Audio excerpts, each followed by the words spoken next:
Ծնվել եմ 1992 թվականի հուլիսի 8-ին Արմավիրի մարզի Նորակերտ համայնքում։ Սովորել եմ տեղի միջնակարգ դպրոցում, այնուհետև ընդունվել եմ Երևանի պետական համալսարանի պատմության ֆակուլտետ։ Սովորելու ընթացքում զորակոչվել եմ բանակ, ծառայել եմ պաշտպանության բանակի 10-րդ լեռնահարաձգային դիվիզիայի 5-րդ պաշտպանական շրջանում։ Անցել եմ մարտական պատրաստություն եւ ծառայության մեծ մասը անց եմ կացրել մարտական հերթապահություն իրականացնելով, որի ժամանակ եւ 2012 թվականի օգոստոսի 29-ին խոցել եմ հակառակորդի սպային միջդիրքային հատվածում։ Դա առաջինն էր իմ մոտ իմ կյանքի ընթացքում, որ հրաձգության ժամանակ զոհ է եղել եւ այդ զոհը եղել է հակառակորդ պետության զինված ուժերի սպան։ 2020 թվականի սեպտեմբերի 27-ին կիրակի օր էր, առավոտյան ժամը 7:40-ի մոտերը իմ ընկերին, մարտական ընկերը Ղազարյան Հովսեփը զանգարեց եւ ասեց պատերազմը սկսվել է,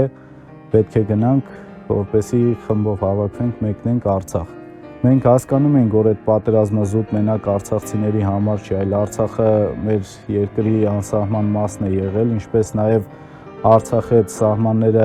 ապահովել են Հայաստանի Հանրապետության անվտանգության զոնան, այսինքն մեր բուֆերային գոտին են եղել։ Դա հասկանալով մենք մեկնել ենք նախ Արցախը պաշտպանելու, այնուհետև Արցախը պաշտպանելով մենք պաշտպանել ենք արդեն բուն Հայաստանի Հանրապետության տարածքը։ 98 հոգի պետք է կազմը համալրվեր, որպեսզի մեզ ուղարկեին սահման։ Մի 36-38 հոգի մենք ենք եղել մարտական ընկերներով, մնացածին ստեղից ընդեղից հավաքել ենք, որպեսզի թիվը դզենք, մեզ թույլ տան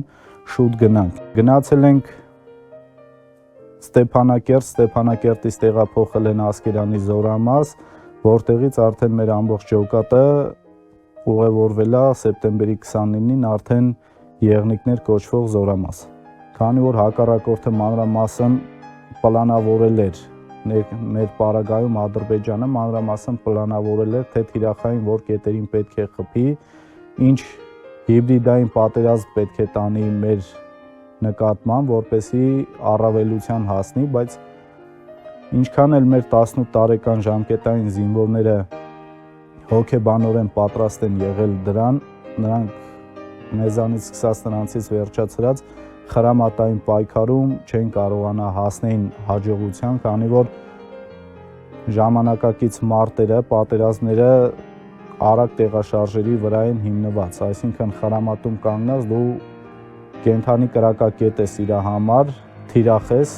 որպեսզի ինքը ավելի հեշտ կարողանա խոցի քեզ, ինչն էլ մենք իրականացրել ենք խրամատի մեջ կանգնած։ Եղել եմ մի քանի մարտական գործողությունների մասնակից ու կազմակերպիչ, այսպես ասած։ Առաջինը եղել է Արեգասարի հակագրոհին մասնակցելը, որի միտքը ծագել էր հոկտեմբերի 3-ի առավոտյան դեռ, երբ Մադաղիսի զորքը նահանջում էր եւ այդ նահանջը կանխելու համար ժամանել էր Արցախի նախագահ Արայիկ Հարությունյանը, սակայն ուշացել էր արդեն այդ ամեն ինչից եւ միայն խնդիր էր առաջացել պահել այն բնագծերը, որը այդ ժամանակ արդեն արկա էին։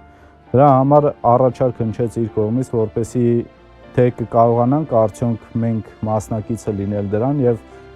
պատրաստակամությունը լսելուց հետո մենք նրա հրամանով մենք բարձրացել ենք արդեն Եղնիկների հրամանատարական հենակետը, այսպես ասած, այդ Կարեն Ջալավյանի քյոխի ղեկավարման կետն էր։ Այդտեղ են գտնում նաև Արցախի Հանրապետության պաշտպանության բանակի հատուկ նշանակության զորքերը։ Երկու կամավորներ էին, ես էի եւ Մենուա Հովանեսյանը, ով հոկտեմբերի 21-ին հետմահու նաև ստացավ Արցախի հերոսի կոչում, եւ 6 հատուկ ջոկատայիններ։ Մարախուղային այդ պայմաններում որոշեցինք, որ գնանք հետախուզություն իրականացնենք գանք։ 3 ժամ տևած հետախուզությունից հետո ետ ենք վերադարձել եւ որոշում ենք կայացրել մասնակցելու հաջորդ օրվան տեղի ունեցող գրոհին։ Հոկտեմբերի 5-ի առավոտյան արդեն մենք կամավ բաժանվել ենք 3 անգամ 4 մասի, Գլխավոր մասը գրոհային խումբը, որի մեջ ես եւ իմ 6 կամավոր ընկերները Սպեցնազի հետ պետք է գրոհեին Կարեգասարի բարձունքը։ Իմ մյուս ընկերները Մենու Ավանսյանի գլխավորությամբ արդեն թիկունքը պետք է մեր ապահովեն, որպեսզի օժանդակ ուժերին հակառակորդի ժամանալուն պես կանխեն եւ չթողեն, որպեսզի նրանք հանգարեն մեր գործունեությանը։ Երրորդ, չորրորդ ուժերը արդեն տանկավտանգ ուղղությունները եւ թիկունքն էին ապահովում, որպեսզի մենք մեր գործը վերևը լիակատար կարողանանք կատարել։ Վերև բարձրանալուց արդեն ես իմ մտքում լիքը բաներ հասկացա, որ նախ հույսը միայն բավական չէ, այսինքն դու պետք է ֆիզիկապես եւ տակտիկապես պատրաստ լինես գործողություններին, քանի որ ճանապարհին մարդիկ ոտքերից խնդիրներ էին ունենում, մեկի մեջքն էր ցավում, մեկի մոտ սրտխառնոց էր առաջանում այդ բարձունքը բարձրանալիս, ու տեղից առաջինի իմ մեջ հետևություն եկավ այն, որ զինվորը պետքա ֆիզիկապես, հոգեպես եւ տակտիկապես պատրաստ լինի խնդիրը կատարելուն, հակառակ դեպքում այդ 3-ից 1-ի բացակայության ժամանակ նա ի վիճակի չի լինելու խնդիրը կատարելու, ինչպես նաեւ վառ երևում էր ներդաշնակման խնդիրը։ Մենք իրար չենք ճանաչում, առավելևս խմբի կազմով գործողություններ ընդհանրապես չենք կատարել ու 200 մետր էր մնացել, որ բուն նպատակակետին հասնելը։ Այդ ժամանակ պատահականության սկզբունքով հակառակորդը թե մարտական հերթափոխ էր փորձում իրականացնել, թե նոր ուժեր էր բերում, 14 Ուռալ մեքենաները կանգնած էին իրար հերթականությամբ դեպի Արեգասարի բարձունքը, իսկ դրանց անձնակազմը կեսը իջել էր արդեն կայծակներ կոչվող հատվածը Մադաղիսի վերջի վաշտն էր մի քանի մեքենաների մնացել, որ շարժում էր դեպի ներքև։ Այդ ժամանակ Սպեցնազի խմբի հրամանատարը կապ տվեց, որպեսզի Մենուան ժամանակ ունենա թիկունքից դիմավորելու դրանց, սակայն այդ կապի խնդիր էր, թե ձայնն էր իջեցված, այդ կապը չի կարողացել հաստատվել Մենուայի հետ։ Մինչ այդ կապի փորձերից հետո արդեն Սպեցնազի խմբի հրամանատարը գնում է, որպեսզի բացի Կամազի դուռը, որ Կամազով բարձրանանք վերև իբրև յուրայիններ ադրբեջանցիներին, որպեսզի ավելի հեշտ կարողանանք խնդիրը կատարելու, սակայն մի վարորդը դրանցից վախեցած պահկվել էր մեքենայի մեջ, ու այդ դուռը բացելու ժամանակ երբ նա կրակահերթ արձակեց, կպավ այդ խմբի հրամանատարի Հովանեսի ձախ ձեռքին, վիրավորեց, ու այդ պահին արդեն Հովանեսը չխառնվեց իրար, հակառակ ուղղությամբ կրակ բացեց, խոցելով այդ վարորդին, սակայն արդեն խմբի հրամանատարը քանի որ չկար, ամբողջ խումբը նրա հետևից իջավ ներքև, իսկ մենք 6 հոգով շարունակեցինք ճանապարհ դեպի վերև, բայց այդ ժամանակ արդեն ականանետային դասակը հակառակորդի սկսեց թիրախային կրակ վարել, նշանակետերին, ասենց ասած, նշանակետերը մենք ենք այդ ժամանակ, երբ որ տեսանք արդեն արկերի պայթունները մոտենում են մեզ, մի 40 մետր է մնացել, որ պետք է հասնենք այդ քառաթևին, աստիճանաբար փորձեցինք հետ իջնել, այդ հետ իջնելու ժամանակ արդեն բան եղավ։ Մեր տղաներից մեկը վիրավորվեց ոտքից, այս կողքային հատվածից, սակայն մեր օգնությամբ բարձրացավ եւ փորձեցինք իջնել ներքև, արդեն խաչմերուկում, որտեղից բաժանվել էինք Մենուայինցից, տեսանք մեր տղաներին, ովքեր անփամփուշտ արդեն կանգնած էին վերևում, սաղի հայացքները այլայլված, զգացին, որ մի քանիսը չկան։ Որոշեցինք, որ հետ գնանք տղաների մարմնի հետևից, բայց մեր Մխիթարյանը, Արմանը, Հովսեփը արդեն ասեցին, որ հակառակորդը լծվել է այդտեղ, կռիվ են տվել։ Եղել ենք մեր տղեկով վտե ասած 10-12 հոգի, արդեն բացի Մենուայինցից 4 հոգի այդ օրը զոհվեցին այդտեղ, Մենուա Հովանեսյանը, Արտակը մեր, Տեղոյան, Սարգիսը Խաչատրյան եւ Մանուկյան Միրանը։ Որոշեցինք, որ ետ քաշվենք, գոնե այն ինչը կար այդ պահենք, հետագայում խնդիրը կատարելու մտադրությամբ։ Առաջի անգամները տենց որ գնում էինք գրոհի, ճիշտ է, մի քիչ դուխաթափ էինք եղել, որ մեր տղեկը չկային ու խնդիրը գոնե չէր կատարվել իրանց կյանքի գնով, բայց հետո սկսեցինք տղաներով վերլուծելը ու հասկացանք, որ վերևում 4 հոգի մենք ենք խփել, մոտ 137-140 հոգի տղաներն են խփել, դե մեծ դերակատարություն է ունեցել մենուայի արագ կողմնորոշվելը, որ առաջինը տեսել է ու միանգամից ֆրացել, պտտվել, ասել է տղերք հիմա սրանց սաղին խփում ենք ու առաջի կրակոցն է տվել ինքն ու Միրանը ու այդ 5-6 մետրի վրա հրաձգություն է սկսվել, փոխհրաձգություն է սկսվել, հիմա կհարցնեք, թե ոնց 5-6 մետրի, ճանապարհը թեքվել են վաշտի կազմով, որ մերոնք էլ մուլտիկամով են եղել, պատկերացրել են իրանց սպեսնազնա, բայց այդ հայերեն արտահայտությունը լսելուց հետո առաջինը զոհվել է Մենուան, հետո Միրյանն է զոհվել, բայց տղեկը չեն խառնվել իրար, Հովսեփը գնդացրի միջոցով ու բախտը բերել է, որ Հովսեփը առաջինը ոչ թե 100 հատանոց լենթ է գցել Պեկայի վրա, այլ 200 հատանոց ու այդ 200 հատանոցի անդադար կրակն է ստիպել հակառակորդին խառնվելու իրար, քանի որ երբ հանդիպում ես հակառակորդին ու առաջի կրակոցը դու ես տալիս, հոգեբանական առավելությունը քոնն է լինում։ Տղաներն էլ արդեն Բաբան, Լևոնը, Մխիթարյան, Արմանը, Ավոյան, Անդրանիկը իրենց չեն կորցրել ու սկսել են պատասխան կրակ ուղղել դեպի հակառակորդը, այդ վաշտի մի 90 հոգանոց անձնակազմին տեղ մի րոպեի ընթացքում բոլորին խփել են գրեթե։ Այդ համալրվող անձնակազմի Ուրալ մեքենաները կայծակներից երբ որ բարձրացել են վերև, տղերքը արդեն պատրաստ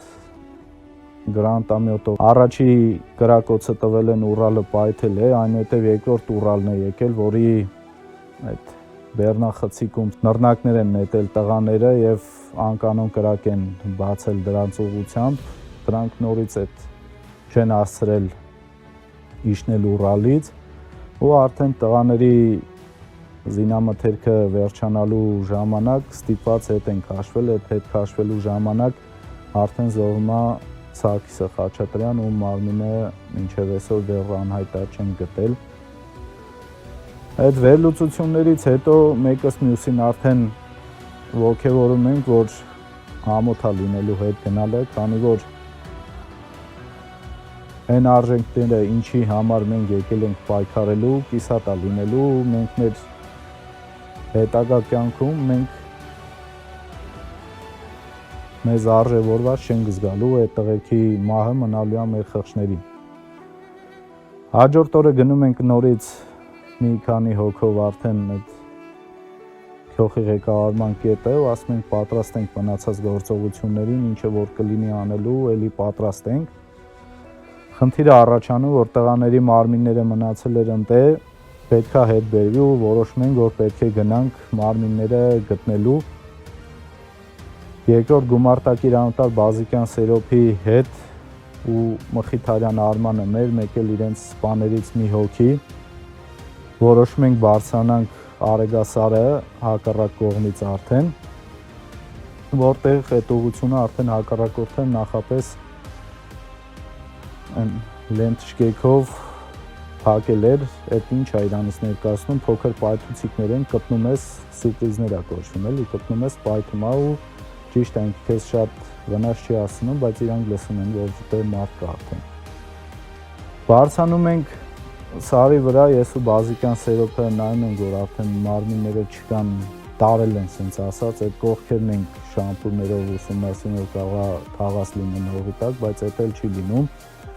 Եվ այդ վերադարձի ժամանակ երկու բետեր է կանգնած լինում, որոնք մի քանի օր առաջ մարտի մեջ մտած բետերներ են լինում հակառակորդի կողմից 82 այրը, իրենք ժամանակակից հագեցվածությամբ ու բավականին թանկ զինտեխնիկաներ են։ Բազիկյանի հետ որոշում ենք, որ դրանք պետք է պայթացնենք, նոր իջնենք գոնե ու երկուսի մեջ էլ կրակ ենք վառում, զինամթերքը լցնում ենք կողքը, իջնում ենք, արդեն մեր տղաներին հասնելուց հետո Բազիկյանն ասում եմ կրակը ոնց որ հանգել է, չպայթեց էլի, դե նոր ենք շփվում Բազիկյանի հետ, ասեց այ տղա, եթե մի բանը որոշում եմ անելու, դա լինելու է համբերի ու այդ համբերի բառի վրա պայթեց։ Պայթացնելուց հետո այդ հրավառությունը, որ երկնքում տեսանք, տենց մի քիչ սրտի հովարանք ոնցով լիներ։ Մի քանի այլ ակտիվ գործողություններից հետո մի քիչ ինքնավստահությունը վերադարձել էր արդեն։ Հոկտեմբերի 23-ի գիշերը որոշում կայացվեց, որ հոկտեմբերի 24-ին պետք է գնանք քարին տակ։ Սենց ասած եղնիկներից մենք հաղթողի կարգավիճակով էինք գնում դեպի քարին տակ, քանի որ այնտեղ հակառակորդը մեզ չէր կարեցել ստիպել անել այն, ինչը որ մենք չենք ուզում։ Մենք իրենց հետ մերձամարտի մեջ մտել ենք, փոխհրաձգության մեջ մտել, հաղթած դուրս ենք եկել ու այդ ողջավորվածությամբ գնում ենք, որպեսզի քարին տակում վիճակը շտկենք։ Մենք դիրքավորվեցինք քարին տակից սղնաղ տանող ճանապարհին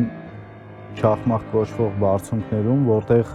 պետք է սպասենք այդ հակառակորդի դիվերսիոն խմբին, որի ուղղությունը դեպի Շուշին էր։ Մի քանի օր շուտ ենք եկել ու հետախուզական աշխատանքներ կատարելու նպատակով գնացել ենք Սղնաղ գյուղը, որպեսզի մուտք գործեինք Սղնաղ գյուղ։ Գյուղ մտնելու ճանապարհին հակառակորդը դարանակալեց մեզ, առաջին կրակոցից այդ մեր տղեկից մեկը զոհվեց անմիջապես իմ հետևը, բայց այդ հրամանատարի ճիշտ ու արագ կողմնորոշման արդյունքում կարճ ժամանակ անց առավելությունը անցավ մեր կողմը, երբ մենք նռնակների ու նռնական էտերի մուխաների միջոցով կարողացանք կրակով ճնշել ու խլացնել դրանց գործողությունները ու մի տասնյակից ավել զոհ պատճառեցինք իրենց, բայց այդ ժամանակ էլի մեր զինամթերքը սկսեց վերջանալը, քանի որ կտրված էինք մեր դիրքերից մոտ 5 կիլոմետր ու այդ փոխհրաձգության տակ զինամթերք հասցնելը այդքան էլ հեշտ բան չի։ Դրա համար մենք նորից պիկապներով ետ վերադարձանք, այդ ետ վերադառնալու հաջորդ օրը արդեն հակառակորդը գրավել էր Սղնաղ գյուղը ու ուղղությունը վերցրել էր դեպի քարին տակ։ Մենք այդ պատերազմը գնացել ենք այս մեր պետության պատիվը պահելու, մեր պատիվն ու արժանապատվությունը պահելու, 90-ականների Արցախյան այդ ազատամարտիկների հաղթական ոգին ավելի բարձրացնելու, որպեսզի նրանց կարողանանք ապացուցել, որ իրենց սերունդը ևս արժանի է հաղթանակ կերտելուն, այլ ոչ թե այսօրվա խարանը մեր վրա փոխանցենք սերունդին, որպեսզի սերունդը հասկանա մենք պարտվող ենք, չէ, իմ նպատակը, իմ գաղափարակից ընկերների նպատակը այսօր կայանում է նրանում, որ մենք ետ վերադարձնենք այդ պատիվն ու արժանապատվությունը, հաղթողի կերպարը հային վերադարձնենք, հայ ժողովրդին, ոչ թե Հայաստանի ժողովրդին։